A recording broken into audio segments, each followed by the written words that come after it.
I swear these other podcasts are just a waste of time. I'm skipping through them, I'd rather listen and change my mind. Wes and Nick always help me through my daily grind. Your favorite guys, your favorite lines, change my mind. I swear these other podcasts are just a waste of time. I'm skipping through them, I'd rather listen and change my mind. Wes and Nick always help me through my daily grind. Your favorite guys, your favorite lines, change my mind. Yeah. The luck of the Irish, Nick. That's a pretty BS term, right? It changed my mind on I think that's supposed to be ironic, is it not? But there's some level of luck too. I don't believe so. As an Irishman myself, you feel like I'm an American first and foremost, right? But I am of Irish heritage. Okay.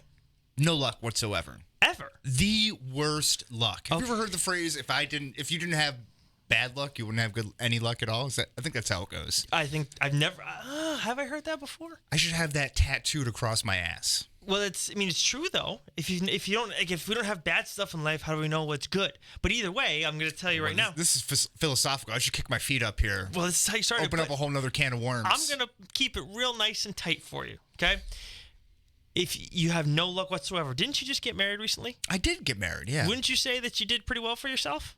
Yeah, but I guess so. But lucky. Is that lucky? I feel like I really worked at it. I put in the effort. How did you guys meet, though? I can't remember your origin story of your relationship. We were working together at a restaurant in New York City. You could have worked anywhere in New York, but you guys happen to work at the same restaurant. That's true. Mm-hmm. There's some chance involved. Okay.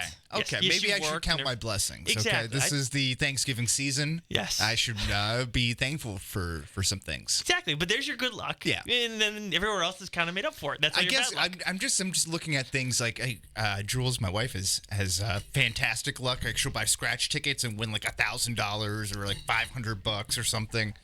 Just on a whim, she'll be like, I want to go. Like, I'm feeling lucky. I'm just going to go and buy a $5 scratch ticket. That's BS. And then scratch off like $500. Yeah, I'd hate it. I just have nothing like that. Like, whenever it comes down to like fantasy football or something, I'll get to the finals and then lose. Or like, right on the cusp, I'll be hit 2 out of 3 on a parlay. And then the third one will just flame out. And That's terrible luck. Just going back to the scratch tickets. Does she just buy one ticket and win, or does she tell you she just bought one ticket and win? Okay. Are there like 75 tickets shoved under the car seat? Yeah, right. Okay. So I guess I don't really know to that extent. But the pretenses are usually on a whim. I bought this. Right. On a whim, I said, I'll buy the 20th ticket in the roll after the first 19 were losers. Yes. Exactly. Yeah, exactly. Okay. But yeah, so this is episode 43. Welcome back. Of the Change My Mind podcast, back on the live stream. Oh yeah, feels good to be have our faces seen. Right, because last one we did it was Thanksgiving. Yeah, right. That's right. Yeah. With the food expert, resident food expert Brendan Curie, but no Brendan Curie. We have our guy in the chair back in here. That of course is Tim Weisberg, and then across the table from me is, how do I want to put this? Do you want to be De Niro or the Pacino? I'll let you decide that. Yeah, you're the Pacino to my De Niro. Okay. Nick Fryer. Give us one, Nick. Give us one. Hoo-ah! Hoo-ah! I'm not good at impressions. Yeah, I got to work on it. I lost all track of time, though, in between this, like last episode and this one, just from watching The Irishman, because it was 3.5 hours long. Yes, and, settle into your seats, folks, because we're about to give you a 4-hour diatribe of the breakdown of the inner workings of the Netflix film, The Irishman, of course, directed by Martin Scorsese. And then we're going to spend an additional 2 hours breaking down his thoughts on the Marvel Cinematic Universe and how it relates to not being cinema. Yeah, because we got a 6-hour podcast. It's not cinema coming from the guy who's all of his movies, all his good movies are along the same principle. It's all about like the mafia and thugs and wise guys and all that crap. Yeah, and everywhere somewhere along the way you got an Irish guy mixed in, of course, too. Obviously alluding to that with the Irishman, yeah. Yes. Title of the movie, yes. Yeah. I meant alluding to it with your intro thing, but yes. The title of the movie's like right in your face. I was going to say, it's not really much of an illusion. That's not an illusion, yes. That's how we say on the nose. But anyways, like you said, we're on the 1420 WBSM YouTube channel. Yes. Geeks Worldwide. iTunes, Stitcher, Spotify. Yeah, Google Play, all that good stuff. Right. Anywhere where you can download a podcast, you can download us. So and of course on Twitter at Change My Mind pod. Yes. So, like I said, we'll be talking about The Irishman and also be giving our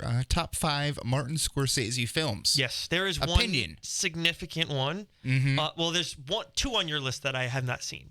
Oh, wow. One I'm pretty embarrassed about, but I'll explain. Yeah, well, my list of Scorsese movies in my repertoire is it's not as high as it should be, I should say. He's good, but I mean, I think what is it? He's got a good slugging percentage. I don't know about his batting average necessarily. But recently, though, he's had he's dipped. You can tell he's almost like who's an aging player, maybe like a Cal Ripken Jr. Late in his career. Anytime you can get a shot at on Cal Ripken Jr. No, it's I've seen Cal Ripken. It's Kevin Costner. I'm sorry, got it backwards. Yeah, I'm trying to think of who was is it Kurt Suzuki? Who's Suzuki? Who didn't he hit a home run? Give up the home run in the 2001 All-Star game? No. That would have been Kurt Suzuki's a catcher. Okay, it was the Seattle Mariners. Kasasaki. Yes, that's who it was. Yeah, awesome, great, good stuff there. So that's Martin Scorsese right now. He's a modern day Cal Ripken, the Iron Man. Yes, I got it mixed up. Him and no, we don't talk about that man. Your hero. Yeah, I wouldn't say that. Let's get to the news here. Okay, got some good stuff going on this week. Well, let me see here. We got some Star Wars stuff that we want to start off with, right? J.J. Abrams. Sorry, I just had to find my place. I was like, I got the timer going here. You're good. It's going all crazy. Take okay. your time, Wes. So, fine. He's a little flustered there. Now we're back on track. But in a recent interview with Vanity Fair, I'm sure you frequent that magazine. All quite the time. A few. Yeah, yes. I know I do. I have a subscription. Cover to cover. Yeah. Star Wars Rise of the Skywalker director J.J. Abrams said the movie will explore more of Finn's origin. Okay. Do you like this? I don't mind it, but I don't love it. I'm skeptical. I'm concerned. He's low on the central characters that I want to know more about. Poe's the guy I want to know more about. Poe would be fourth. I think it still all comes down to the relationship between Rey and Kylo Ren. Yes, definitely. Rey's top priority. And more so Kylo Ren. That's the one. Yeah, I mean, but even then, we kind of have enough with both of them, don't you think? And well, no, Rey. If we can I want to see who some her parents Knights are. of Ren, maybe some flashbacks to that or something. Oh, the in between. Yeah. Where we should have gotten in The Last Jedi. Yes, there's a lot that got left behind. Thanks, in The Ryan Last Johnson. I don't really care about Finn at all. Yeah. But I want to know why he's not a clone. Oh. Like that, why did they get away from using clones at some point? Because we don't really know who was under the Stormtrooper helmets. And it was always just presumed to be clones once we learned about it. Once we learned about clones, yeah. Before then, I assumed that they were individual people. And then, we got the prequels. And so then I assumed they were all just clones. But now it's like, why is he different than everybody else? That's interesting. That's good stuff. But and then why did he leave the Asian girl, who I'm not sure if we were all fans of in The Last Jedi? Rose, yeah. Yeah. That storyline kind of... Yeah, I don't Felt forced. Yeah. Yeah, it's forced. Well, they created like a love triangle, right? Because Finn and Rey kind of have a thing going. Will they or won't they? Then it was with her. Will they or won't they? Yep, and exactly. And then you have Kylo coming in and messing everything up too. Right. That's what we like to call the fatal four-way in the wrestling world. And then we got another girl too, who's getting brought into the mix too. I don't know anything about her at all. The girl, the black girl with a lot of hair going on. I can't picture her. I don't know why. I don't know what her name is. That was a good. Coolio? Yeah, Coolio. Coolio. Oh, yes, of course. Well, we have been spending most of our time living in a gangster's paradise. Star Wars is a fantastic journey. Yes, it is. Slide, sliggity slide, right? Yeah. Anyway, so that's it for the first piece of our news. Moving forward here, away from Coolio, as far away from Coolio as we can, actually. More than 50,000 people want Danny DeVito to play Wolverine in the X-Men movie. Speaking of people that don't belong in these movies, yeah, I am all set on this. Well, courtesy. Well, hold the phone. Here, let me see if I can win you back here for a moment. Courtesy of a Change.org petition, DeVito's name has been thrust into the running. Although the petition first emerged many months ago, it has recently begun to pick up even more steam. With multiple signatures starting to pour in every hour, the petition has crossed a landmark of 50,000. The next target being pursued is 75,000. At the rate people are currently signing, that target will likely be reached by the end of the year, if not Christmas. DeVito has yet to acknowledge or offer comment on the petition. So this has zero merit whatsoever. But the reason why I bring this up... Okay, good. This is such a West thing. No merit whatsoever, but I want to talk about it. But the reason why I bring this up, because you go back to like all the signatures being signed for the final episode to be redone of Game of Thrones. Yep. I know we had a point of fan service culture where you ride that line between you want to have some sort of creative freedom and to be able to write and produce what you want, but you also want to draw in fans to come there and come see your content that you're producing. So how much do you actually service to the fans to give them what they want at the risk of maybe giving away some of that creative freedom? Would they want something stupid? 0%. Yes, I like agree this? with him. Yes. I will. But this is like people getting out, kind of getting out of control, right? I'll give it one little bit of credence, though. Danny DeVito's like, what, 75 years old? Right. And he doesn't look it. So, That's a I mean, good that point. makes him a good Logan. That's a good point. Oh, wow. Look at you. You know, doesn't look his age. And did you see when he was the warthog, when the Frank's Back in Business episode and It's Always Sunny? He does that kind of like that animal instinct type of thing really well. So in the 90s, when they were, the early 90s, when they were first talking about an X-Men movie, Jack Nicholson was the fan choice to play Wolverine then. Oh. And then he made a movie called Wolf, where he played a werewolf that only really further reinforced it. And then Hugh Jackman got the role, and everybody was upset about it. And now look at it, you know, It's all these iconic, years later, right. nobody would ever think of anybody but. I don't think that would happen with DeVito, though. Well, No, you that's what never I'm saying, know, though. Like, people though. want DeVito, but then they're going to get somebody that's going to be great at it, and they won't have to, it'll never be a second thought again. Right. Although, wasn't it a fan petition that got Ryan Reynolds to be the voice of Pikachu? I believe you're right, actually. Yeah, I think that's one that actually worked. That did work. It's a lot easier, though, when it's a character where you don't see their face the whole time. And when the guy wants it. Yeah, I mean, and when the Ryan guy Reynolds wants openly wanted it, too. And like anybody could, I mean, not anybody, but like, well, Pikachu, yeah, you could kind of, there's a lot of wiggle room there. Because actually, Danny DeVito was originally Pikachu.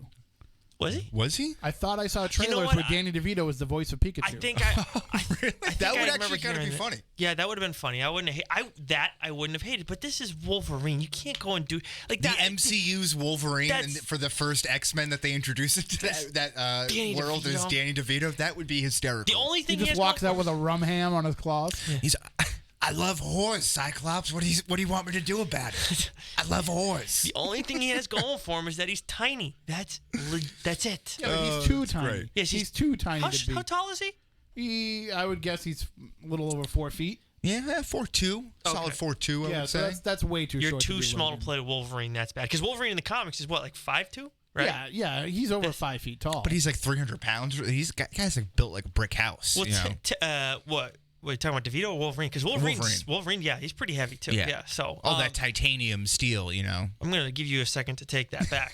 The titanium steel in Wolverine. Yeah, of course. Think about that. Yeah, I think you meant vibranium, right? Yeah, Right. Vibranium. Yeah. What else? Vibranium, sure. Yeah, What else would I mean? Yeah, You could have meant adamantium. adamantium. Who said that? Adamantium? Yeah, who said adamantium? Yeah, that sounds about right. Yeah, well, but just give me your comic book minute, okay? no, but I like when it comes to answering the whole fan service thing, I think when they do best is when you kind of mine through social media and see the stuff that people really like a lot. They're not necessarily clamoring for. They Right. just, it's something that it interests everyone. But you lose a certain amount of credibility. I think you talk about like Sonic the Hedgehog movie. Yeah, well, And you can argue that they probably needed to do some cleanups and some changes and some things. They but did. that was an instance of them immediately sticking their finger out in the air and reading which way the wind's blowing and be like, oh no, we need to do something about this. But it also comes at their expense because they kind of look like a joke. right. I feel like you're right. That was a circumstance, though, where whoever you hired was lazy or incompetent. One or the other. Because but then you have bosses, like people who okay that sort of thing, Yes, it starts at the bottom or starts at the top, however you want to look at it, and then trickle down, trickle up, whatever. It was terrible, and it needed to be addressed. But if you go and cast like Hugh Jackman as as Wolverine, like they did years ago, and then everybody's like, "Oh, this is stupid, this is terrible, whatever." Well, that's not something that you should necessarily go and cave on. So if they go and say, for Wolverine in this case, that they want to have Zac Efron do it. I know that's the guy we've talked about. It's a popular name, yeah. Right. I wouldn't necessarily be a fan of it. And then if I get people to sign a petition, they shouldn't cave on that. If they do, that's even worse than Sonic the Hedgehog. But if they're siphoning through things and then they see, hey, you know what, there's a lot of traction for Keanu as Wolverine. Nobody's signing petitions or anything. Let's consider that. Let's talk to him maybe a little bit. That I'd be fine with. Where it's not like a direct line, like, yes, we were told you can to actually do it. Right. Exactly. It's that's crowdsourcing, right? It's also maybe just like, I'm hearing what you're saying. Exactly. I'm taking into consideration, and then exactly. But when you start demanding stuff, that's when you're running into problems. Then people take too much control, and there's like no point where it stops. Yes. Now give me your comic book minute. I Nick. will. Sir. I demand it. Okay. So Deathstroke 50 out this week. This is the last issue from Christopher Priest. I read it. I was very pleased with the way he ended things. Not easy to do. 50 issues for this guy in the modern era of comics. Or this era of comics. We'll call it modern era. It's not easy to do. Hats off to you. I mean, if you're going to look back on, I know we talked about maybe doing like a look back at the 2010s on a bunch of stuff. Maybe we'll do that in January. Best of the decade, yeah. Yeah, best of the decade. Thank you. I think Deathstroke would be in there for top comics series of all of it. And I mean, there are some mini ones, but that was outstanding. Note on Constantine Hellblazer that's just starting up with the Sandman universe, DC Vertigo. I read it last week and reviewed it. Outstanding. I hadn't read it, but oh my God, I hadn't read it by last episode. Cannot recommend it enough. If you like Constantine, it's dark, it's funny, it's not at all like what he was in Rebirth. This is the Constantine that like Tim grew up. You read Constantine. Does he growing smoke up, right? cigarettes? Yes. Nice. Always does. You grew up reading him a little bit, right? And I like Sandman too, so this is intriguing. Outstanding. And Neil Gaiman, I think, is seeing all this. Yes, I think he's overseeing the whole Sandman universe because obviously that's his baby. Boom Studios has the Mighty Morphin Power Rangers TMNT crossover that starts this week. Very excited about that. I'm not reviewing it, but someone else is on Geeks Worldwide. And then for Marvel, we have more 2099 stuff, Ghost Rider 2099 and Venom 2099. Venom 2099. Yeah, that looks pretty good. And then I know nothing about this before you asked me because I have a feeling you would. Thor the Worthy, issue number 1.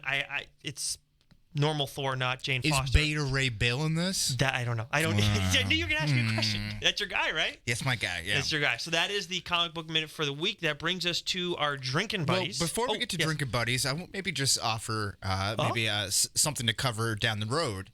How about a Christmas guide for what to buy your comic book fan in the coming weeks? Okay. You know, maybe this kind of falls into the best of the year or that sort of thing. Or so, maybe, are there like Christmas-related comic book issues? There is actually one that's coming out. It's New Year's Evil. Okay. That comes out this week, and that's kind of cool. I have the Ambush Bug Stocking stuffer. I could bring that in for you to read. Ooh. I would love that. No, nice little tale. The New Year's Evil issue is 10 stories, DC villains, Joker, Harley Quinn, Sinestro, and then I don't know who else is involved in that. Okay. But yeah, there's that. You know what? Why don't maybe we're doing our holiday episode in 2 weeks, right? Next week though, I'll write it down to have maybe I don't know, starter stuff. Yeah, some good stuff. Yeah, or maybe you could talk about too some of the best toys. Of our childhoods too. See, that goes into that Netflix documentary, The Toys That Made Us, which they had 2 great episodes, 3 great episodes actually in this round. Actually, they were all good, all 4. Even the My Little Pony one was interesting, but the Ninja Turtles, the Power Rangers, My Little Pony, and wrestling figures. So 3 of those 4 are right in my wheelhouse. I mean, the My Little Ponies was my era. It was still a good episode though. Yeah. So for next week, for the comic minute, we'll plan to have that in the starter stuff. Just, a little question. That's good. I want to know. I like that. Yeah, because everybody I got back into it 3 years ago, I would say, and then I just like them more than I ever have. But maybe you're watching Watchmen on HBO, and you're like, oh, I want to get into this. Maybe what's a good box set or something, or hardcover. I don't know. Things like that. I don't know. Trades. Yeah, I'm just going exactly. I'm spitballing here. I'm spitballing. Yes, you've given me a great idea, and I will work off that. Now I have a question for you. Yes. You're going out to get a drink on Friday, just you, and you can pick one person between these two people. Is it a rainy night like tonight? Maybe possible snow? Is that going to impact it for you? It could. Possibly? It could. We'll say it's a rainy night like tonight. Mm-hmm. Tim, obviously this question is posed to you as well, but Wes is going to start it. You have the choice between Al Pacino and Robert De Niro in their prime. In their prime, okay. To be your drinking buddy for the night. Okay, so this is assuming that they want to hang out with me. They have no choice. Because normally I would say neither one of them want anything to do with me. Like, they have to at least hang out with you for an hour. There's a million other things they would really enjoy doing besides getting a drink with me. That's fair. So of these two, now this is a little bit, if I could choose, if there was an option C here, it would probably be Joe Pesci. Fitting. I've seen what happens when you go drinking with him, though. At least in the movies. Yeah. Well, yeah, I would be careful not to laugh at his jokes too hard. Maybe just a little chuckle here and there. But it's Robert De Niro. Robert De Niro. Okay. Yeah. The guy just oozes confidence. He's not the loudest guy in the room ever. He's very what's the word I like to use here? Measured. Mm-hmm. That's something that always just kind of sticks out to me. Yes. Someone who's measured. They seem to be in control. They always kind of know what to say, know what to do, know how to move. That's not me, so I think I admire that out of most people. Okay. But Pacino just seems like too loud and boisterous and over the top, and I don't know. I think after a few drinks, I'll just be like, it's too much. Pass. Okay, Tim. I'm going to go with Pacino, but I have a caveat for that. We have to go to that restaurant on the Cape that used to use a Pacino impersonator and wouldn't admit that it was a Pacino impersonator, and Pacino's people sued them. Really? Oh, yeah. It's a great story. Look it up. Google it. The Cape Cod restaurant that used Al Pacino's voice. What, like radio commercials? Yeah. They had like an impersonator, but when they asked the guy about it, he's like, well, Pacino and I are friends. That's really him doing it. He comes here all the time. And Pacino's people were like, he's never been there. What are you talking about? He doesn't know who you are. So I want to go to that bar with him, that restaurant, so that when we walk in, they just look at Pacino and go, oh, crap. He's probably one of the on the short list of actors you don't want to piss off too. Right, because I think he would be like that same fiery person. Mm-hmm. So what town is it on the Cape? I think it's Falmouth. Falmouth? Oh, that's awesome. Yeah. I'll have to look into that. I'll have to ask some people about that. Is it on WBSM's website that we can find more information? Do you think? No, it's an old story. The Cape Cod Times had it. I think it happened like mid 2000s. Maybe a story worth resurfacing with the Irishman being out and everything. Yeah, it's pretty weird. I love those like celebrity impersonator stories that go bad. Yeah, like the guy that pretended to be part of the Eagles for like 20 years and nobody ever really called him on it. You've told me this story before. He even like got into a limo one time with Don Henley, and Don Henley didn't even realize that it wasn't the guy that was in the band with him. That's pretty awesome. Yeah. It just shows you what an asshole Don Henley is. Yeah, that's true too. That's a good point. Nick, what are you choosing? I think that if I had to pick one to hang out with over an extended period of time, like days or whatever, I think I'd rather hang out with De Niro, but for one night, I think I'd rather hang out with Pacino because I think he'd be so full of himself, he'd want to go rattle off bitching about people left and right, all these celebs, probably has all these dirt, and then say, this guy sucks, that guy's sleeping with her, and he's sleeping with him, and blah, blah, blah, all this stuff. I think he's too much of a wild card. I think that's why I would think that Pacino would give me all that crap. Yeah. De Niro's not going to give you that. De Niro's somebody you want to talk about life, learn about the struggles he's gone through. I want to talk about the gabagool, I want to talk about the homeland. I don't know. De Niro's kind of like a loudmouth liberal in real life, though. Yeah. Is he loudmouth? Yeah, he's kind of gotten loud now. Yeah. Well, he's old now. I mean, I don't think he's the same. That's right. He's talking. We're talking prime. But I don't think he's the same guy that he portrays in a lot of his characters either. I think he's a little bit more boisterous than that. Really? Yeah. See, I just think Al Pacino would do a whole lot of blow, and I'm not sure if that's a night that I could get involved with. Well, if that's getting thrown in the mix, and can you just imagine how high his voice goes up with? What if instead of Pacino, what if it was Bill Hader as Pacino? Then you definitely have to go with him. His Pacino is phenomenal. Yes, yeah, I would too. I would just enjoy hanging out with Bill Hader then at that point too. I think if though Pesci was thrown into the mix here, and this is why I didn't. Yeah, it's Pesci. I'd pick Pesci too. Yeah, Home Alone. Would you pick Pesci as well? Of the three? I don't know. I feel like he's the one I could most relate to. That's okay. Yeah. I think that's why I didn't put Pesci in here, because I figured you and I would both go with him for sure. Lethal Weapon 4, Home Alone fame. I'd have a lot of questions to ask. Go all the way back to Lethal Weapon 2. That was his greatest performance. I just like Lethal Weapon 4 is such like a bad movie that's just kind of funny. just me. Whatever you want, Leo gets.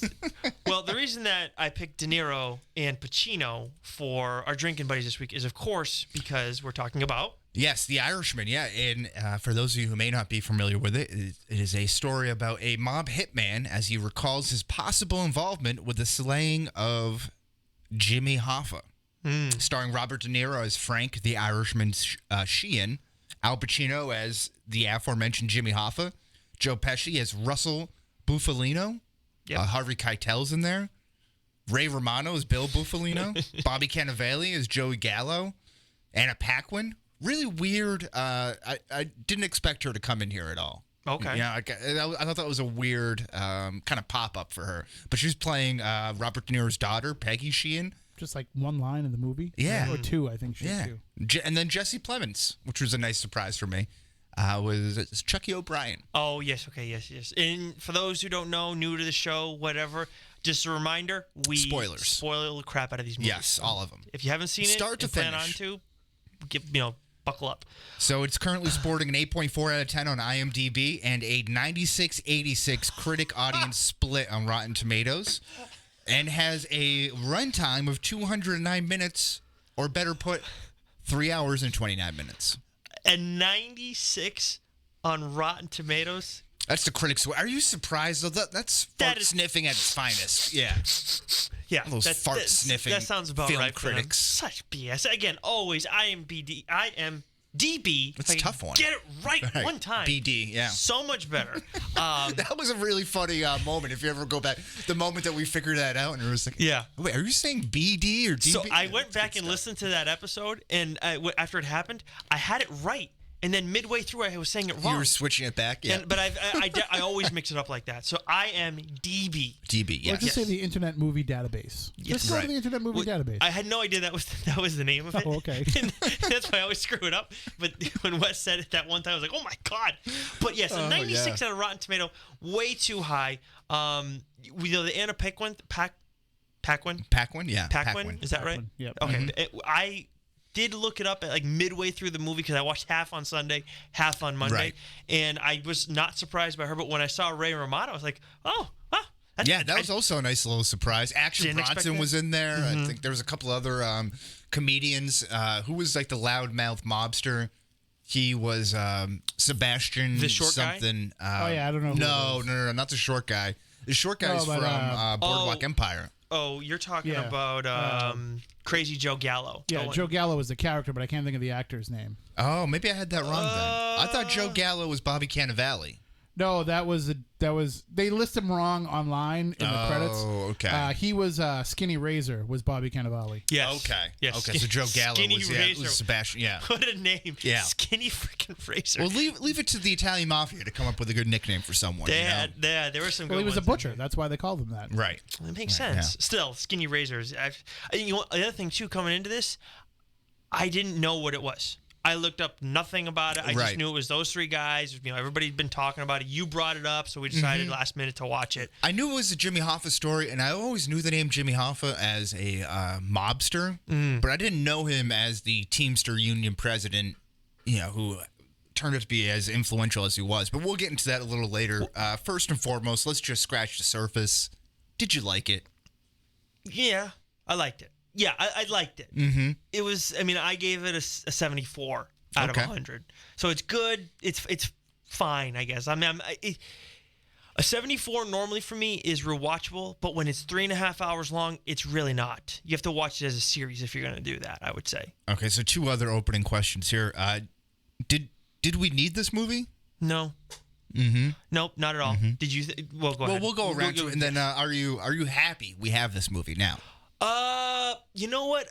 A little bit, because I knew who Jimmy Hoffa was in a similar sense you did. I knew he was affiliated with the mafia, the mob, and I did know that he was opposite of the Kennedys during that whole thing. I didn't know he was a Union guy. I remember learning about him in history class. Yeah, and I knew he had disappeared, and nobody knew where his body was for the longest time. At least now, apparently, we kind of know. No, we'll get into that. Yeah. So this is also we'll get into that as well. But so then, do you like it? Well, yeah, I'll toss it over to Tim over here. Right, fair point.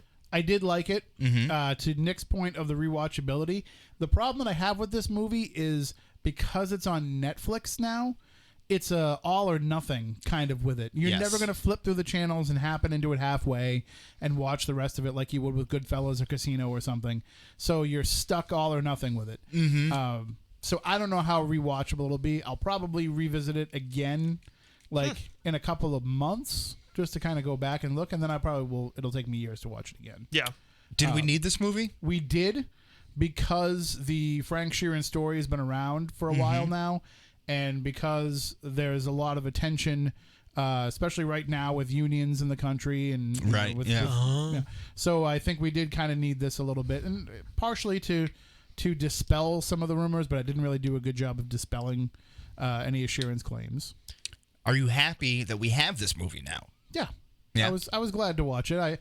I thought it was great to see what happens when you're making a mafia movie with the preeminent people of making mafia movies in a way that has to be a different mafia movie. Right. Where it just can't be guys slamming other people's heads off of tables and shooting people in alleyways and all that stuff. Right. It's a mature mobster movie for a mature audience.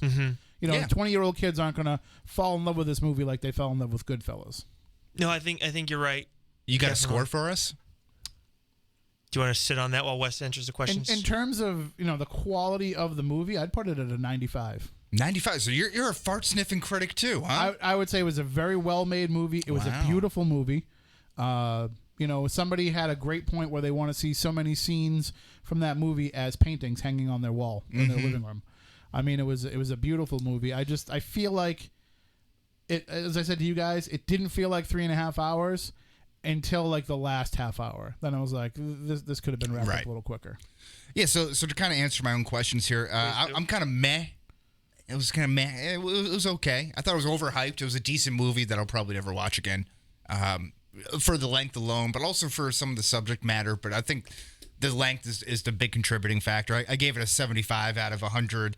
And then, do we need this movie? I think it's nice to hear, that Jimmy Hoffa story, especially, is something that has kind of been missing. I feel like from recent, you don't really hear that story too much or often. Are we happy we have it? This is just like you mentioned. I heard this on the Bill Simmons podcast earlier today. Fantastic that they released it over Thanksgiving weekend at a time that you revisit your old relatives and you catch up for a little bit of time, and then by the end of it, you're like, I'm ready to get out of here. Yeah. And that's a great way of kind of summing up this movie, is that you're kind of returning to your old favorites. The little bit older, it's like you can't. It's kind of cringeworthy at times watching it, but there's still some, memorable Scorsese moments. Who's great at making these fantastic scenes out of where they're doing literally nothing, and they're kind of memorable scenes. And then you have De Niro being a real badass, and you kind of have them doing their, classic shtick sort of things. But by the end of it, you're like, I want to come back to it. Yeah, I want to get away from this a little bit. It does feel like an arc, though. like the Goodfellas, Casino, and then the Irishman. It feels like this is like the. Basically, you're giving these guys a retirement movie, and we know Joe Pesci is retired. There was honestly, Pesci was my favorite in this movie. Yeah, you guys fantastic in it? He was outstanding. It wasn't over the top. He just played it straight. I feel like, and I didn't think Pesci had that in him. Yeah. No, you always look at him as this hyper nutcase who's not just uncontrollable. I was very happy with him. Like without him, this movie might be sub 7 for me. It's very hard to be the shortest guy amongst that group and to bring the gravitas that he brought. Like every time he was, the only time that he didn't feel like he was the most important guy on the screen was when he was sitting next to Harvey Keitel. Yes. Right. I love Harvey Keitel too. He doesn't need to say anything. Yeah, for me, he barely did in this movie. Yeah. He's just there, and it's like, oh, jeez, Harvey's here. we better make sure we look good and look professional. But so, do we want to start with gripes or things that we liked with this movie? Well, so I think what would be an interesting kind of way to jump off this conversation is if Tim might have a little bit more familiarity with this subject, but who Jimmy Hoffa was. The importance of the Teamsters in the union at the time, because you think about truckers, right? They're kind of like a disenfranchised group now. They're kind of dying breed, especially when you talk about automation. If you follow any of what Andrew Yang has said on his presidential debate tour. Okay. Well, I mean, Pacino as Hoffa puts it perfectly in the movie. Like if we don't go, America doesn't go. Like at that time, and even still now to a big degree, right? Yeah. Without trucks, like our entire society would come to a screeching halt. Of consumerism, right? That's, definitely the only way it's going to operate. And so the trucking union definitely had that kind of power. It's the single most important union in the country, even now. But the problem is you had a guy that was using that position, to line his own pockets and to set himself up. Right. He was loaning out money, right, and then charging interest, and that's how loaning money to the mafia to build Las Vegas. That's yes. Yeah. And so when they're going out there, because they couldn't get loans from banks, right? So that when they're looking for the money they need to build these casinos, they'd get it from the Teamsters, and then they'd pay them back in interest. But the thing is about Hoffa, at least in everything that I've ever read or watched about him, is it wasn't like he was gambling willy-nilly with the pensions of these truckers. He was saying, like, this is a valid investment for us to make that will pay off for our union in the long run. Right. So although he was greedy in a way, he did have the best interest of the union at heart. He was just willing to play a little bit of a shell game legally to get it done. So one thing that I thought was interesting discussing the whole history of him, because I didn't know everything. We definitely talked about him in history class in high school. But even before that, I knew who Jimmy Hoffa was, and the what I always knew was he disappeared. Nobody knew where his body was, and all this crap, right? And he was under the Meadowlands or something like that? He got buried. Yeah. Okay, I knew that as a kid. I knew before middle school, I feel like. And then at the beginning of the movie, you have De Niro's, De Niro voiceover saying that people don't know who Hoffa is these days. Now, I couldn't pick him out in a picture, but you say Jimmy Hoffa, I know who that is right away. Right. But you don't know who he is. You just know how he ended up. Right. I know I knew he was related to the mob, and I knew later on I learned about the Kennedy stuff. But you don't really know who he was. But the nurse didn't even know who he was. Like by name, she didn't know who he was. You needed this kind of a portrayal. Although there was a movie about him in the 90s too. Jack Nicholson played him in the 90s in a movie called Hoffa.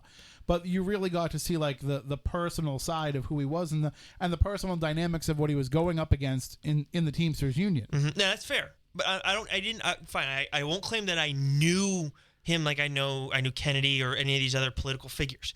But I had an idea of who he was. The nurse at the end of the movie hears his name and is like, who?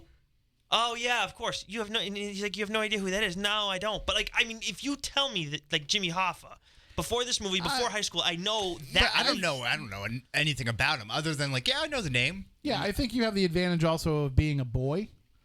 And like that kind of story is something that we would like as gravitate kids. More. Yeah, towards, we would. Well, Wes, I was going to ask. Did you? I mean, obviously Tim knows who he is because Tim knows everything. Yes. Well, I'm just saying Tim's old, but that's whatever. Sure, we'll go with that. I mean, he was already disappeared by the time I was born. Right. Or at least pretty close. That's what we tell people, at least. Well, like I said, I knew who he was. It is what it is. That's why I said it's nice that we got this movie that be able to see a different side of it. But however, this is one of many sort of tell-all books from people who are in or around the situation. This isn't the Jimmy Hoffa story. This is the Frank Sheeran story. Yeah. Yeah, definitely. That's why it's called The Irishman. And the accuracy of it is even questioned to a certain degree about how things played out, right? Yeah. Which is fine because I actually think that makes it a better movie. Because you see it at the very beginning, and I think in a 3.5-hour movie it's lost on people by the time they get to the end. But at the beginning of the movie, you see what De Niro's character has become, what Sheeran has become, and he's sitting there in the wheelchair, and like you automatically know that you can't necessarily trust what this guy is telling you.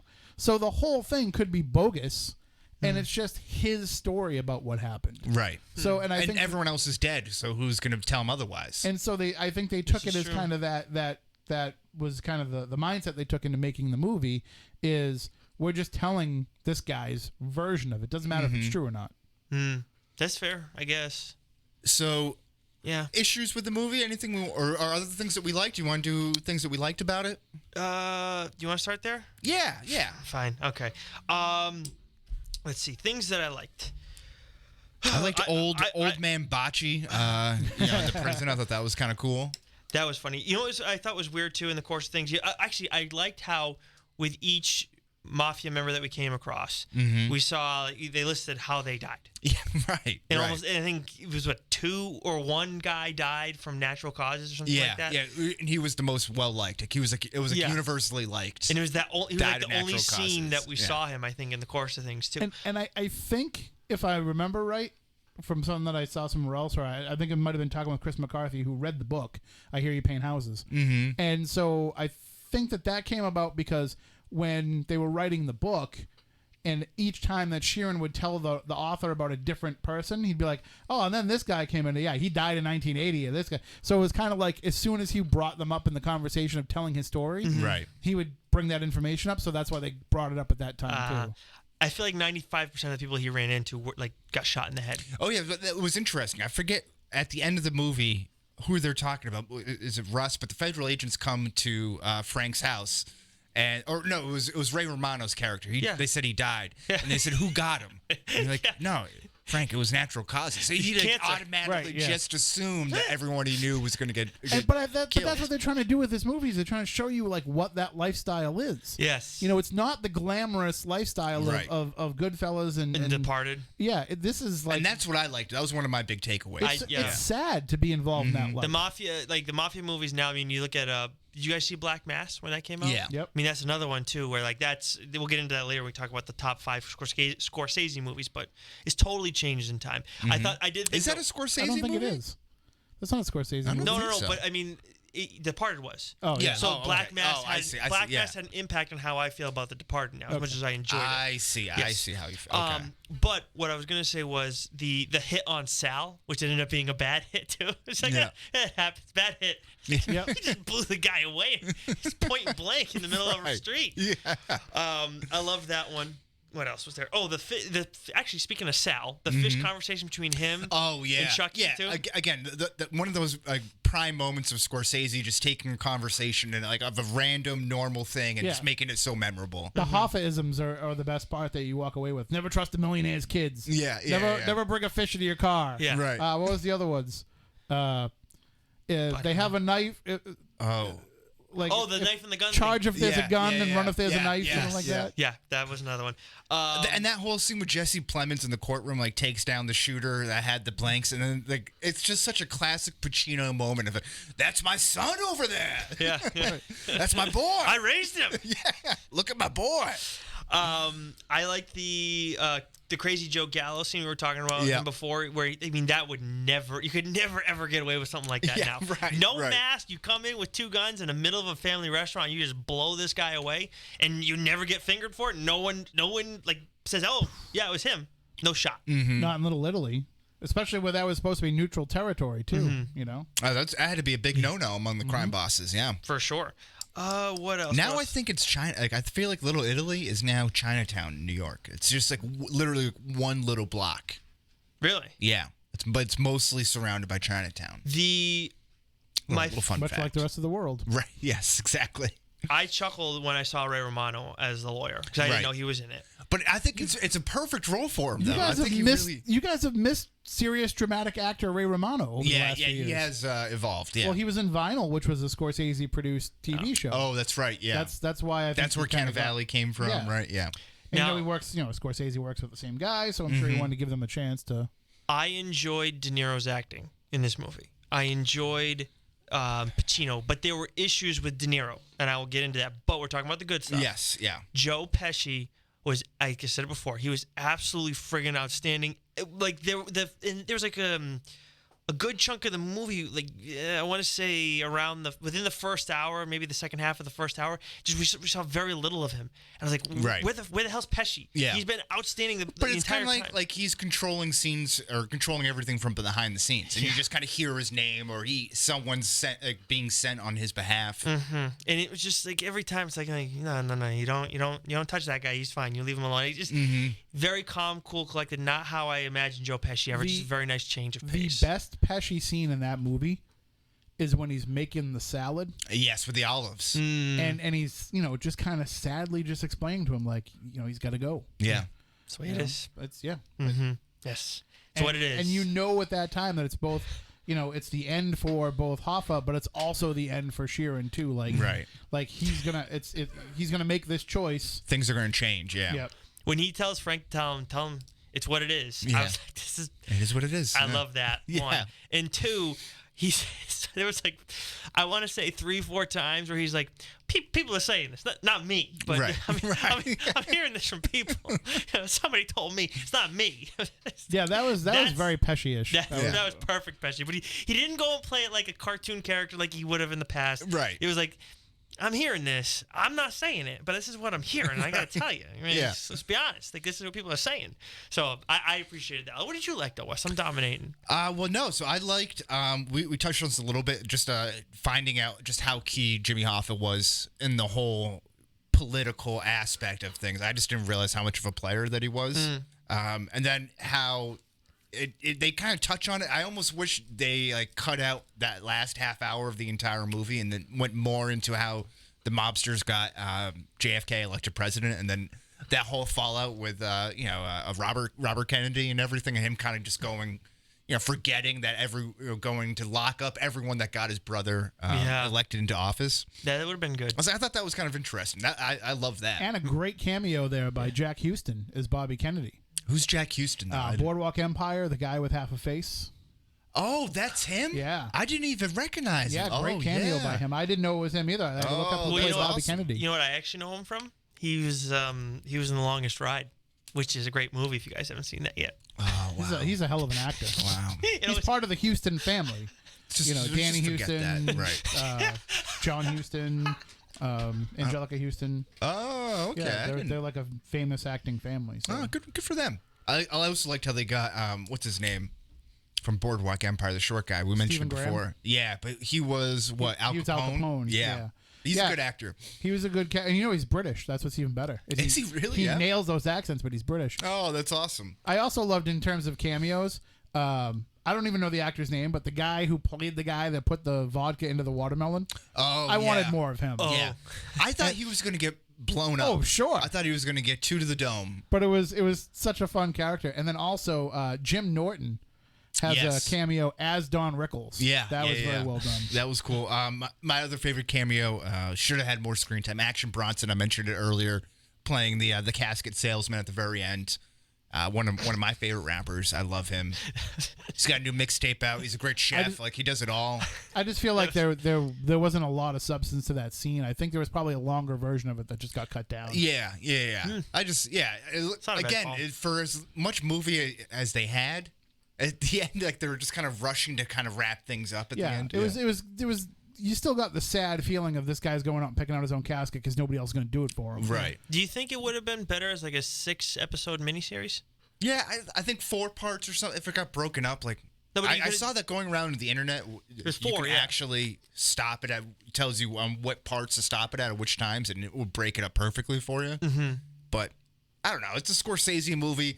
I'm sure by getting Martin Scorsese to do a Netflix movie, they say, listen, you're going to have final say on whatever cut you want. It's a director's cut. It's not a movie. It's cinema. Yeah, exactly. Cinema. This is the quote-unquote Even though people are going to watch it on their Scorsese TVs. cut. Even though people are watching it on 60-inch TVs, it's cinema. Right. Yes. Cinema. Or watching it on your iPhone. Yeah. That's probably also how he would probably hate that. Issues with the movie. Oh, yeah. Okay. I have 4. And CGI. Let's talk about that off the top. Right away. I got one more good thing that I liked about it. I just want to throw it in there.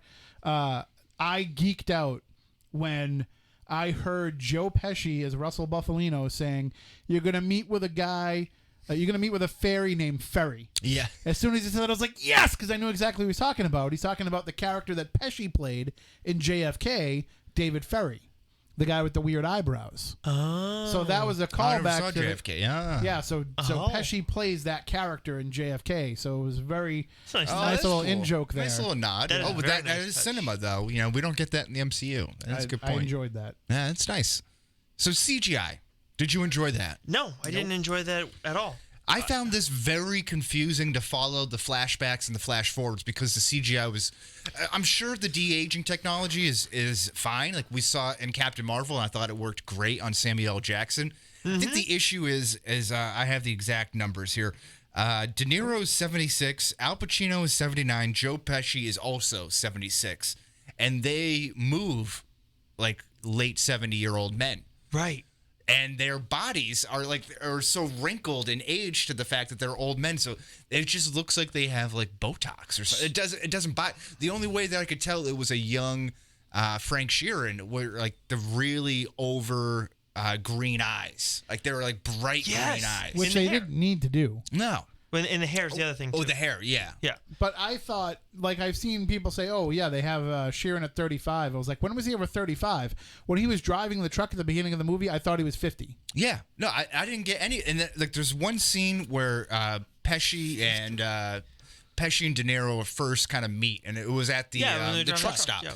Right, and he's like, "Yeah, it's the timing belt, kid. That'll fix it, boy." And he's like talking to Robert De Niro like he's a young boy. I thought he was 50 years old in that scene. He was, he was supposed to be 35. I didn't know. I thought they were going for 35. Like it felt like they were going. No, he was supposed to be 35. That's how old he was supposed to be. Wow. I didn't get that's the time that's the Sheeran's other thing. life. We know what De Niro looks like at that age. How old was De Niro when he did Godfathers 2?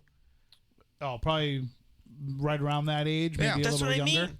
If he's a little older, then he still looks a lot younger than he did. Look at him in Taxi Driver. That's what you should be looking at for a young. Oh my God! Then it just didn't work. Obviously, and like the big scene that's like everyone's coming away with as laughable. That's unintentional comedy. Is the market scene where he goes and beats up the supermarket manager, which was a long shot. They could have used a body double. Right, exactly, or shoot from behind or something because he just looks like. That kid, decrepit, like, and the guy, like the actor, the market guy, kudos to him. He's screaming bloody murder, like but it just doesn't look. You know what it looks like to me? It looks like when a wrestler puts another wrestler in the corner and then starts stomping on him. Yeah, that's what it looks like. It's like who kicks like that? It was awful. Other than an 80-year-old, and he had his arm like hooked up here the whole time. It looked like he was trying to battle like shingles or something. Like he was like trying to shake the whole time. It's tough. It was tough to watch. That was so freaking bad. I mean, the start of the scene, he throws him through the glass and everything's like, oh, this is pretty good. Yeah. And then he's like.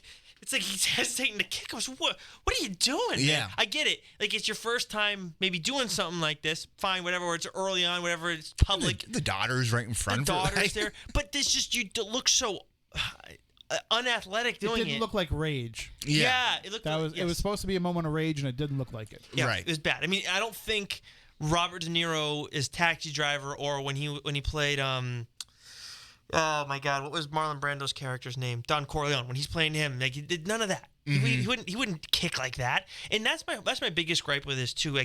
I know it's kind of a weird thing to take points off of in this movie. The de-aging, yes, an issue. The bouncing around, those are the two of the biggest things. I just never knew what year it was or how old anybody was when this was going on. Now Pesci looked. I felt wherever we went, he looked fine. Pesci was fine, yeah, but De Niro was the big. That's exactly. My thing is, give that role to a younger actor to handle that stuff. There was plenty of like De Niro now, like that would have worked fine when he killed Pesci. I mean, that was fine.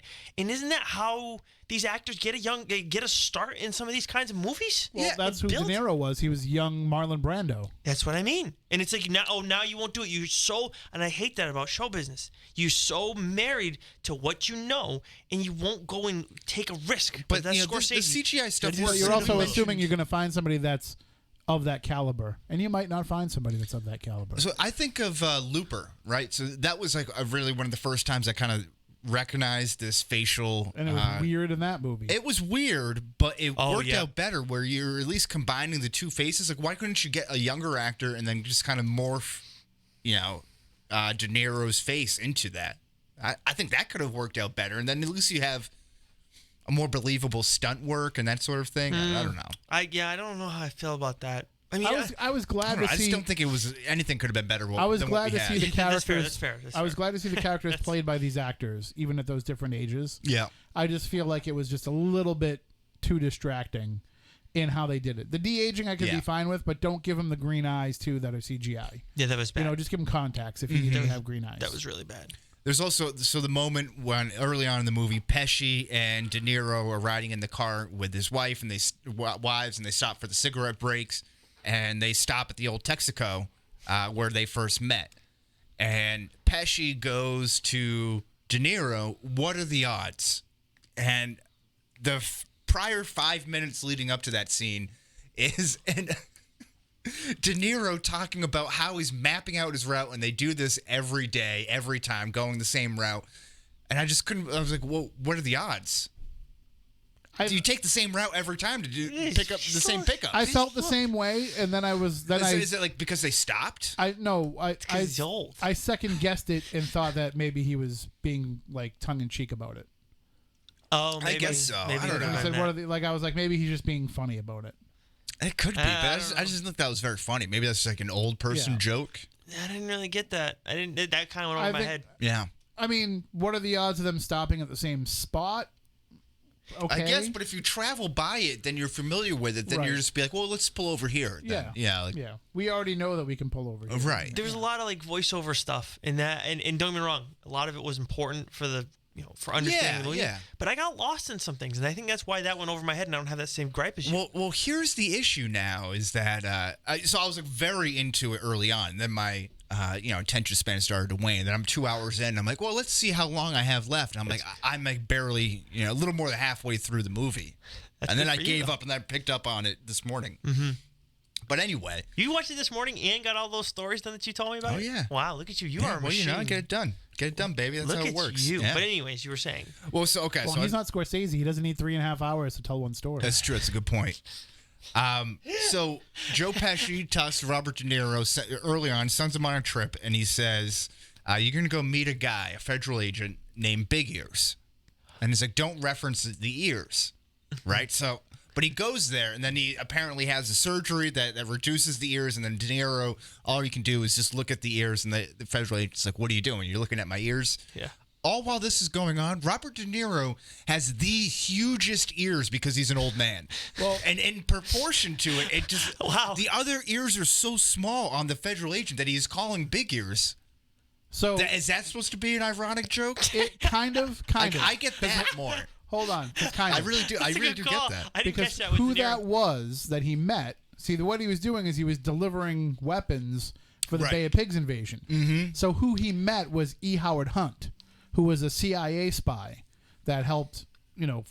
Supposedly was part of the Bay of Pigs. We know he was absolutely, definitely involved in the Watergate break-in, and he was suspected of being involved in the JFK assassination.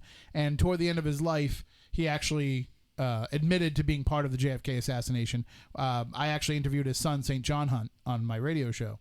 And the idea behind that being when they talked about... So are you familiar with the three tramps from the JFK story? No. Nope. So when the assassination happened, they arrested three well-dressed tramps, three well-dressed hobos down in the rail yard. Not that far from Dealey Plaza. Is that what they call a tramp? I thought a tramp was like a floozy, like a hussy. The original form of tramp was a hobo. Okay. Oh, and so these three tramps were down at this rail yard, but they were really well dressed, clean shaven. They looked like they had showered recently, and so those three tramps were believed to be three CIA operatives: E. Howard Hunt, Frank Sturgis, and Woody Harrelson's father, who actually ended up going to jail later on. But and Woody doesn't really talk about it all that much. But so E. Howard Hunt was supposed to be one of the tramps, except one of the things that they always said that was different between Hunt and the tramp was the tramp's ears stuck out more. Oh. So his ears were really sticking out in that scene. And then the other thing is E. Howard Hunt grew his hair out a little bit later on, so that when you saw him doing they actually did a scene of him testifying in the Watergate hearings, and he had the ears were not big, and that's because he had the hair grown out a little bit more. And Frank Sheeran says in the book, he says something about, they told me that they called them big ears, but I don't know, the ears didn't look that big to me. He must have had them fixed or something. Right. So it wasn't a direct quote from the guy in the book. I think they kind of made it like a little bit. But it was a reference to that book. So it's all about E. Howard Hunt. That's what it comes down to. Okay, so that makes more sense. But I thought that was kind of like an ironic, funny moment, even without having that knowledge. I thought that was a little funny, but also I wasn't sure if that was to be serious because, again, old man ears, De Niro, he would call him the kettle black. If he was actually 35, he wouldn't have had those ears. Right, exactly. So before you go into other negatives, well, that's just about everything, and the length, obviously. The length was the other thing, yes. Two other positives that I forgot to mention that I got lost in my notes here. One, we have the boat blow up, right? When it's him and when it's Hoffa and Fitzy going back and forth, right? We have the boat blow up. Then the car blow up. Then the wife gets fired, and then she gets in the car and she's like, right. Oh crap! Right, yeah. I loved that. That was a nice that was touch. a cool scene too. You don't get to see, I mean, you see that. I've just never seen that happen with a female character before. I gotta be honest. Well, and again, that's a nice touch to see the downside of like the mobster lifestyle that you don't. The people who have to deal with the ripple effects. And you know what I thought and of? live in fear. Yeah. You know what I thought of when that scene happened? She was okay that time. But now she had to have that same thought going through her head every time she started her car. Yeah. And like that's what that lifestyle is. Yeah. That's brutal. I couldn't imagine that. And then again, you talk about some of these other movies, and it's like The Departed. And it's like they're definitely I'll get into it later. But the other one was the line was when Hoffa said "you people" to the guy you keep referring to from Boardwalk Empire. Is that HBO or Showtime? Yeah. So he's little Tony Pro, I think was Tony the guy's Pro. name. Yeah. Yes. Yeah. So when he says "you people," I was like, did he just say "you people"? And I was like, they're not gonna make a big deal out of this. This is a different time. And he's like, I'm sorry, what was that? Oh, wow. Well, yeah, just how Jimmy Hoffa is so racist against the Italians throughout the entire movie is actually kind of funny to me because they're like, yeah, do you know, little Big Tony is Tony Pro's cousin. He's yeah, they're all cousins, man. What are we gonna do? No, they're all Tonys. Yeah, they're all Tonys. So yeah, they couldn't think of a better name, right? Yeah. So Hoffa is Irish, right? Jimmy Hoffa? I think he's Jewish. No. I think he's an Irishman. Hold on. Well, it's just kind of interesting how you have Kennedy and his brother go after the Italians after they help them get there. Right. And then you have Hoffa, who's working so closely with all the Italians, and then he has nothing but terrible things to say about pretty much all of them too. I know. Well, I'm sure that's part of why he likes Frank so much. You want to keep your friends close and your enemies closer. Yeah, that's fair. I guess so. But I mean, if they're running the racket, you got to. You got no reason to be enemies with them though. If you're Jimmy Hoffa, I mean, they're helping you out every step of the way, right? Yeah, because you're probably not like the people. German. He was German. He was German. His mother's side was Irish. So he's half okay. So he's half Irish. Right. So there you go. But anyways, I just thought that was. But anyways, when he said "you people," I was just like, yeah, that's something they would say back then. But they're not going to care. No. The Italians. No, care. they brought it up. Yeah. What do you mean by "you people"? What do you mean by "you people"? Right. But the last thing that you mentioned already that was a big knock for me was the length of this. Yes. I don't mind. We talked about it before the show. Endgame. 3.5 hours or whatever it was. 302, 301. Yeah. Doesn't bother me whatsoever. I could have taken 7 hours of that. I would have been totally fine. Yeah, to a point. And again, like it's the difference. So it's the expectations versus reality, which is something that I bring up a lot on this show. Everything had built up. You had 21 movies to build up to this end point of Avengers Endgame. So 3 hours to tell that story, I'm okay with. It's an event that's been slowly built up. This was something that was just kind of plopped onto our laps, and then just felt more like work than something enjoyable to go through. I'm not going to ask Wes this because he has a tainted opinion. But have you seen Dances with Wolves? Oh, yes. I have not seen Dancing with Wolves. That's a 3-hour movie. Okay. Where really nothing happens. But when you watch it, it doesn't feel like a 3-hour movie. Lord of the Rings, the third one was a 3-hour movie, right? Return of the King? I don't know. I haven't watched any of those. That was a very long movie. You haven't seen any of the Lord of the Rings movies? Started watching the first one like 3 times, fell asleep each time. Well, same with Harry Potter. Okay, wow. All right, fine. Wow. That's fine. Wow, that hurts. Lord of the Rings, I mean, in Harry Potter, wasn't the second to last one, the last 2 3-hour movies? I don't think so. They were split up. The last book was 2 movies split up. I just couldn't remember if one of them was 3 hours. But I think Return of the King was a 3-hour movie, and that didn't bother me. There were sometimes it doesn't matter to me. Yeah, I don't know. Sitting especially if I'm in a theater, the nice thing I was at home, I can stop it. Like that's the one advantage of it. If this was a theater movie solely, I would have been conked we out. wouldn't have done this. Isn't Casino almost 3 hours? It's pretty long.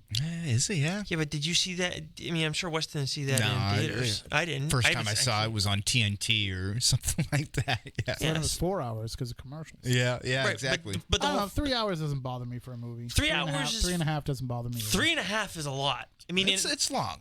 I'm surprised it's long, and I think we're in the day and age where we should. You mentioned Casino and Dances with Wolves; those are all late '80s, early '90s movies.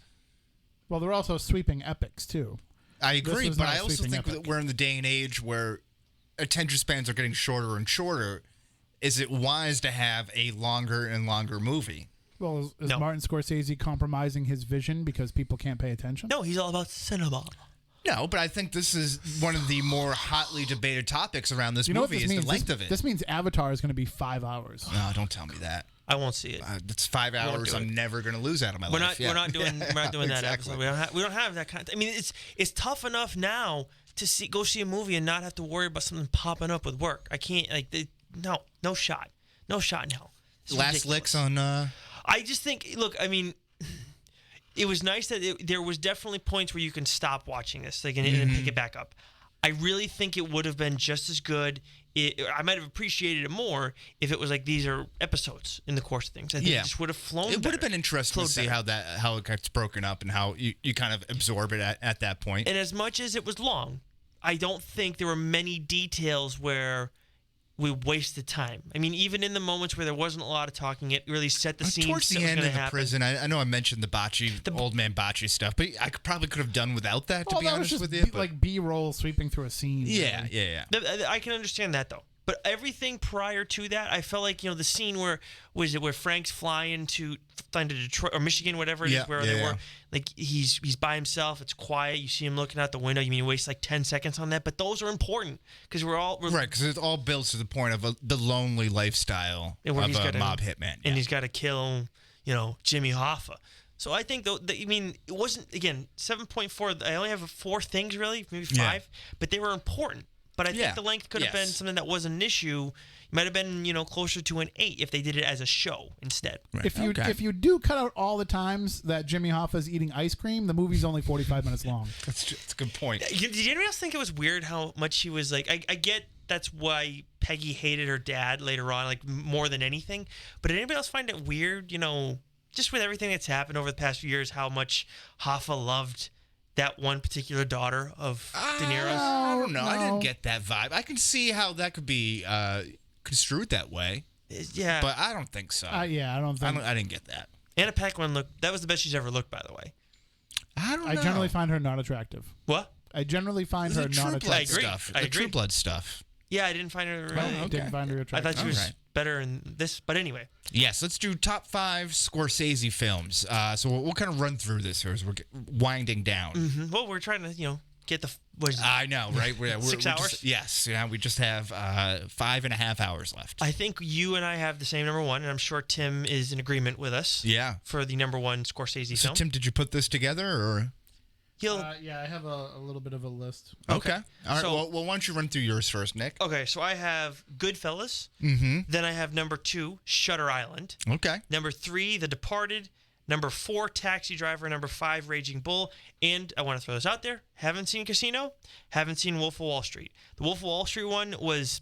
I was still in college, and I did not see as many movies as I should have back then. Wow, yeah. And you're a busy guy, busy guy. But those are ones that, that's a movie I should have seen. Yeah, I think you'll enjoy that one. One of the more rewatchable movies I find of Scorsese films. So, okay, so... It would probably be my top 5. Thing about me, too. So this is why I have an asterisk on my list. Ooh. Haven't seen Taxi Driver. Haven't seen Raging Bull. Oh, well, so those are my 2. I own up to it. Those are my 2 faux pas. 5 from 1, Gangs of New York, Wolf of Wall Street, Casino, The Departed, Goodfellas. Okay. Tim, what do you got? The Gangs of New York, I feel like I'm going to get some heat for it, but I enjoy it. No, I like I enjoy it. He's gonna give Long movie, again. How long is it? It's like 3 hours. Yeah. Jesus. But you need that to be in that world. Yeah. Like, it's is that not all mafia like stuff, too? No, well... Kind of, but it's like early, like the birth of America, New York. Gotcha. Okay. So would you recommend it? Yeah. It's Leonardo DiCaprio. It's what's his name? The heck of an actor there. Daniel Day-Lewis. Yeah, it's Daniel Day-Lewis. Is Bill the Butcher? Yeah. Oh. Okay, and Casino, you really like even I love Casino. Love The Departed. Wolf of Wall Street's great, although it's a little the bros, the Chads and the Brads out there kind of kill it for me. Because of what it represents so much, but that's probably his funniest movie. Oh, okay. And Margot Robbie, that was a big that was her right? breakout role. Okay. Obviously with Jonah Hill's in it, he's great. Right. Our boy Punisher's in it. He's nice. Yeah. Is he? Mm-hmm. John Bernthal. Yes. I did not know that. Oh yeah. Okay. And Matthew McConaughey's in it too, right? Of course. Yeah. Nice little cannibal. Right. Yeah. I'm gonna have to say I've never seen Wolf of Wall Street. Wow. I thought it was only one. Yeah, I've never seen it. Also, I've never seen Mean Streets, which is considered to be one of his bests, but I've just never taken the time to go see it. Mm-hmm. I would probably say Taxi Driver is probably 5 for me because it was I saw it when I was pretty young, and it was such a weird, different movie experience for me to go through. Talking to me? Yeah. I think The Departed would probably be number 4. Mm-hmm. And I think part of that is, first of all, I love Nicholson. Yeah. And I think part of that is kind of the Boston connection. Right. That's why it's as high for me. It's a feel-good movie for me. Yeah, I might rank it better than I probably should. And then, what would we I both go had it higher than you did. Shutter Island, Raging Bull. I don't know. I love Raging Bull, but I don't know if... Like, I don't really rewatch it a lot. Like, I would say I would probably watch Casino more. Maybe because it's on TV more, too. Sure, yeah. Like, it's on TV all the time, so we can say that. Goodfellas is going to be my number 1. No questions asked. But my number 2, I love this movie, and it's so good, and it's probably my favorite De Niro performance of all time. Oh. Cape Fear. Oh, yeah. Cape Fear is such an outstanding movie. Just seeing him hanging on to the undercarriage of the car, it just shows you what kind of... Sure. There's one movie that I've always wanted to see the two of them remake, because Cape Fear was a remake. Mm-hmm. And so there's one movie I wanted to see the two of them remake, and now they could probably do it. It's probably not too late. But there's a movie from the 1950s called Night of the Hunter, and it's very much like that same Max Cady type character. Okay. But he's a preacher. He's played by Robert Mitchum in a fantastic performance. But I think if the two of them remade that movie, that would be my number 1, because I just love that movie, and I think that they would knock it out of the park. So you have Goodfellas, Cape Fear, and then you don't have a number 3 yet. I'd say probably Casino is number 3. Casino is number 3. So just because of how many times I've rewatched it. Important to point out right now, with the release of The Irishman, all of these movies that we're talking about, for the most part, are on Netflix right now. Oh, really? Raging Bull, Taxi Driver, Cape Fear. I'm pretty sure Cape Fear. I may be mistaken on that. Wolf of Wall Street, I believe, is. Sure Shutter Island The Departed is. Shutter Island might be. Goodfellas is definitely on there. Got to go watch it. So, yeah, a lot. You can fill out a lot of the holes. So there's that are your in answer.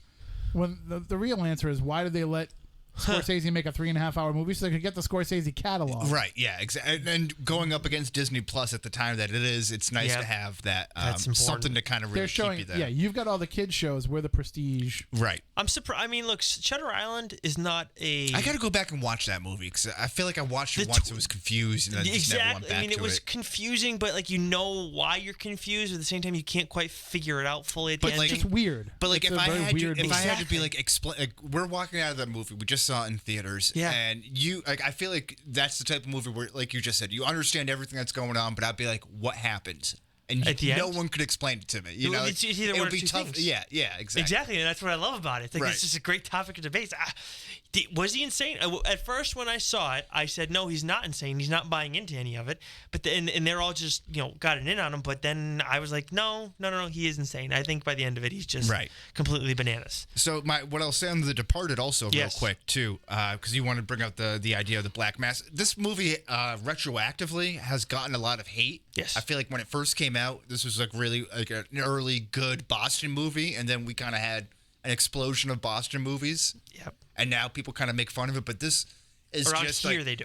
Right, exactly. Not everywhere else. Like, I remember when I was in Chicago. People like we view Goodfellas, or not like that, but along those same lines of those out of town mobster movies. I love it. It's because we know that they were trying to tell the Whitey story without being able to directly say that it's Whitey. Right. And now that we've told the Whitey story, it's like, why couldn't you have done that? You would have done it better. Black Mass was okay. Right. But if The Departed was Black Mass, it would have been completely different. With that cast and everything. With that cast, and actually, although I don't think Jack could have played Whitey. No, I don't think so, that too. Johnny Depp did. And I like Jack Nicholson in this movie. He's very much Jack Nicholson. He's a little over a top. We were talking about best, heat check performance in a role. Low minutes comes in and he's just jacking up everything. So when I say put a guy in the mosh, I mean put him in the mosh. He's got the blood coming out, and he's got the hand, and he's like send the ring to his wife. Like it's just great stuff. I was scared of Johnny Depp as Whitey. So he looks scary. Yeah, with the yellow teeth and the dead eyes. Yeah. The reason that The Departed has gone so, I don't like it like I used to. Mm-hmm. Well, when I first saw it, I was actually on Jack Nicholson and Matt Damon's side in the movie, because it's like, it's not real. Really? Even though I knew it was real, but I just enjoyed it, and I didn't like DiCaprio. And now that's, maybe I have issues, whatever. But I just wasn't upset when DiCaprio died. Okay, when I saw Black Mass, And as I've gotten older and gotten to know people who grew up in the same neighborhood as Whitey and had interactions with him, I have mixed feelings on the whole thing. Because first of all, you see Johnny Depp's character, like you said to him, it was terrifying. Yeah, it was probably one of his last good performances. He's fallen off hard. I mean, that was like, this is what Whitey was like. He's a freaking monster. Absolutely terrible. But everybody that he was close to loved him. Like, it was like the thing with the grandmother, right? The old lady that he comes out and he helps and he carries the groceries in. She's like, "Oh, when'd you get out of prison?" And then it's like a normal conversation. He was friggin' Robin Hood to the people of South. That's the thing, because I know someone who grew up with Whitey, and I think Whitey was a little bit older than him, but this guy is a cop, or Statey. His dad was a cop, and they still got along well with him. And it wasn't like it was like a Billy Connolly thing. They hate him though. Like the guy. Oh, he's a rat. They hate him, but they don't like. It was a very. So I have very mixed feelings. Like, I think Whitey personally, based on everything he did, he's an awful human being. But it's just weird. Like, and I just feel like The Departed, they're like you said, they're trying to take on that character or that individual, and it's like, based on everything I've heard and what we see with Johnny Depp, it's like, no, this is what it should have been, if anything. Yeah, we're gonna get this kid to watch City on a Hill. Oh yeah, you'd like that too. You were really gonna love City on a Hill. Is that also? It's Showtime. It's post. It's post that era. It's like coming right out of that. Okay, I'm sure it's a lot more fact based. Yeah, I mean, Michelle McPhee helped with the writing of it, and she did a lot of She's work good with on that stuff usually. Yep. So it's definitely fact based. Okay, but there's a lot of poetic license in it too, dramatic license. It was just so. I remember the first time because I've stayed in Southie a few times because my host family from the Cape is I remember you told me that. Yeah, and they showed me like, this is where he lived, this is his brother's house, this, that, whatever, and just got my Southie tour. Oh, nice. Yeah, and it was just.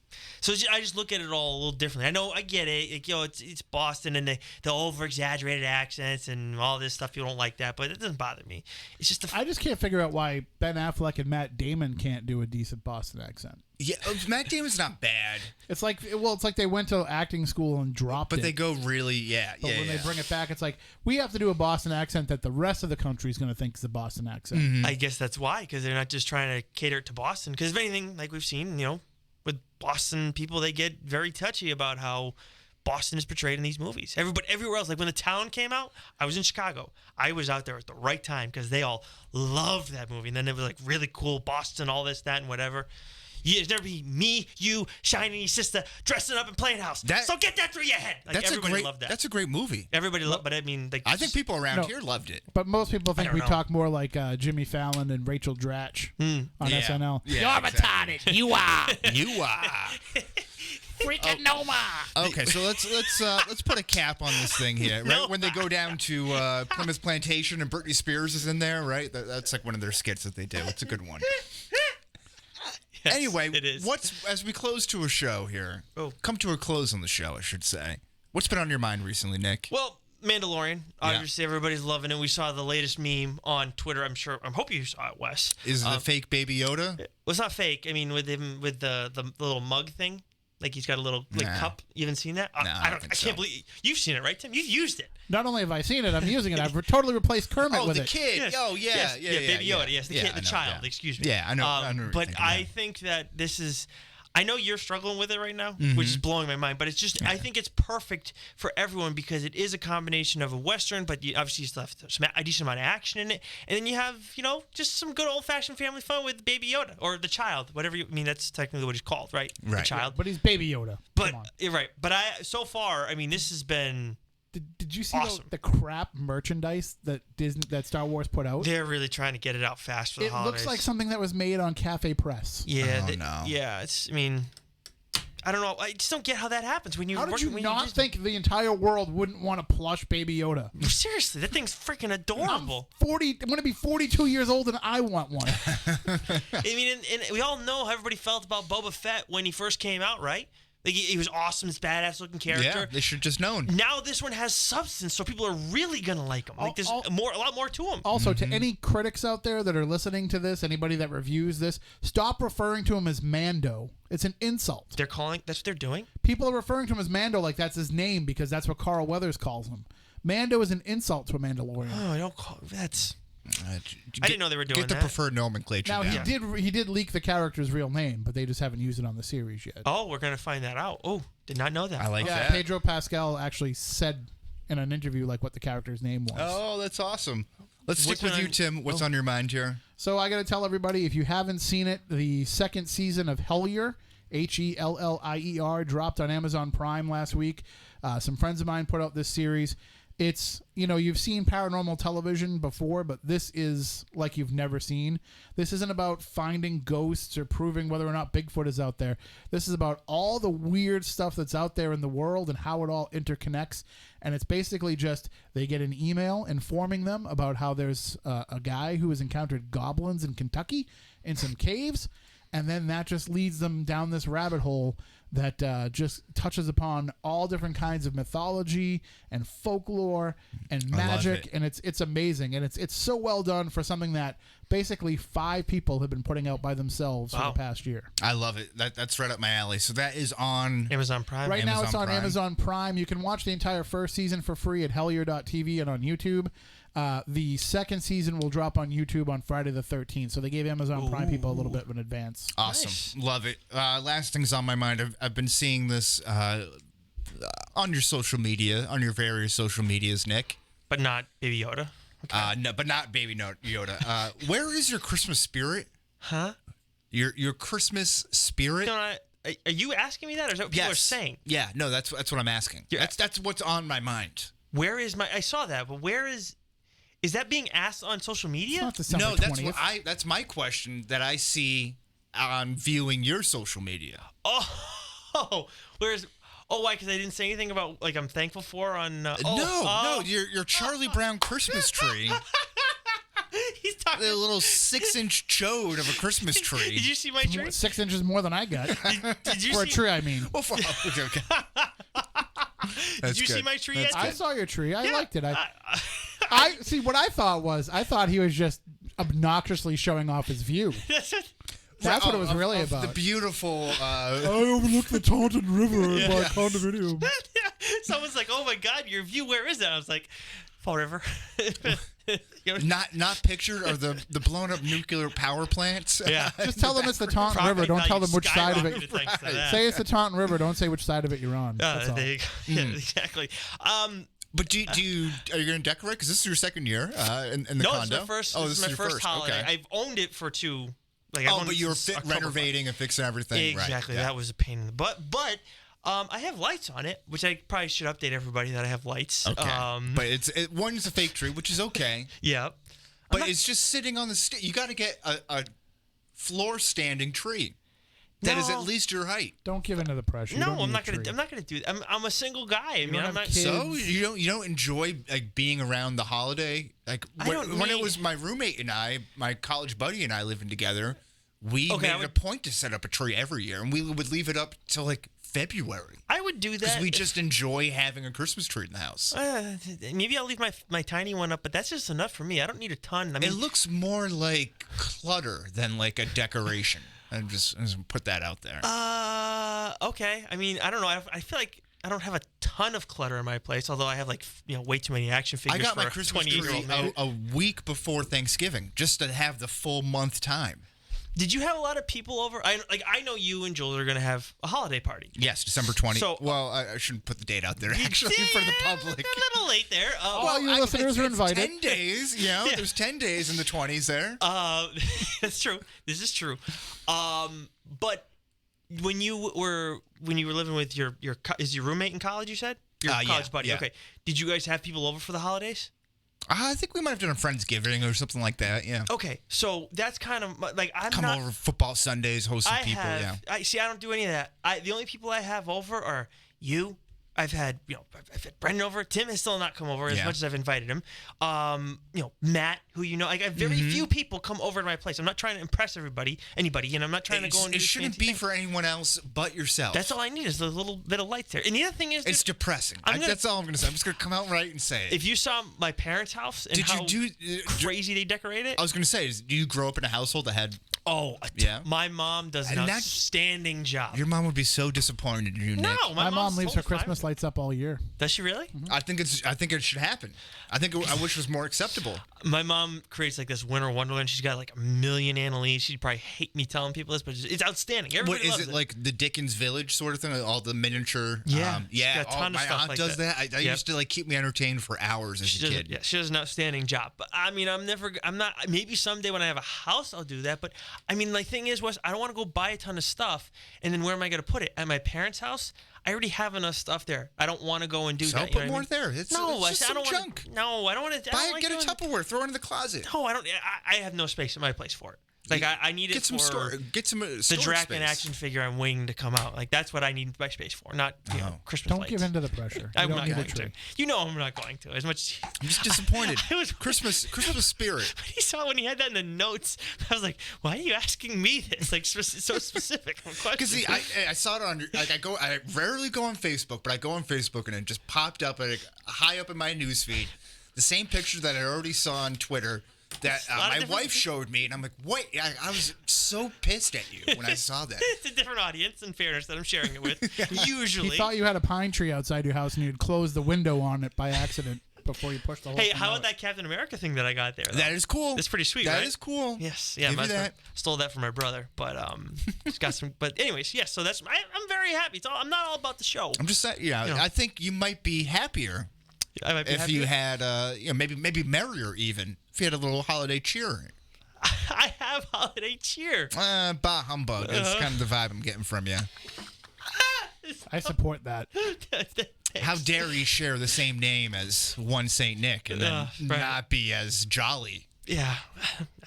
I don't know. I have nothing. I don't know what you want me to say to that. Is this the face that looks like Jolly too? Does that a voice exude jolliness? If you're watching, his Daredevil shirt is red. If you're watching on the 1420 WBSM YouTube channel, everybody knows that I'm smiling. Okay, hear me laughing. I'll back off. Okay, I'm gonna take a step. It's not very cheery of me. It's not in the holiday spirit to come after you. But you were very. I didn't know you were so passionate about the holidays. Oh, everyone should be. It's a great time of the year. It is a great time of the year, but I just don't think it's all about. You completely dismissed the possibility of you being Jewish too. Yeah, this is true. Well, I knew he knows I'm not Jewish. Come on, I've called him a Hanukkah bush. I've called him out for not being religious before. I mean, I'm the Portuguese Jew. Come on. Before the Spanish Inquisition, I think that was the thing. Oh, okay. Nobody expected Spanish Inquisition. Right? I'm just kidding to all the Portuguese and the Jewish people out there. Be with who. Love is love. I'm proud of you for that reference. My dad used to love that one. Burma. Why'd you say Burma? You know the answer to that? No. I panicked. Monty Python callbacks. Oh, yes. Okay, now we're going completely off the rails here. Also next week, we were going to be doing an MCU rewatch again. We're hopping back in the time machine. Yep, we're doing the Hulk. Ang Lee's the Hulk. Ang Lee's the Hulk. And I thought that one wasn't part of the Marvel Universe. It is part of the Ang Lee one? The Ang Lee one? Ed Norton one. Ed Norton, I'm sorry. Yeah, the Ang Lee one. Don't stay away from that. My mistake. Ang Lee's an actor. Ang Lee was the director of the Eric Bana one. Yeah, stay away from that steaming pile of Hulk poop. So we're talking, okay. So we're referencing directors. Okay, I'm sorry. I thought that was the director of the Edward Norton one. That's what we're doing. Ed Norton's. Doing Ed Norton's. Yes. Hulk, MCU version. MCU version next week. And do you remember where you? I know you said it. Oh, you know what? If you guys want to watch it too, for fluidity of next show, Wes mentioned it at the end of the Thanksgiving episode. Yes. So if you want to go and figure out where it is that I'm going to be watching it, go check that out. Love it.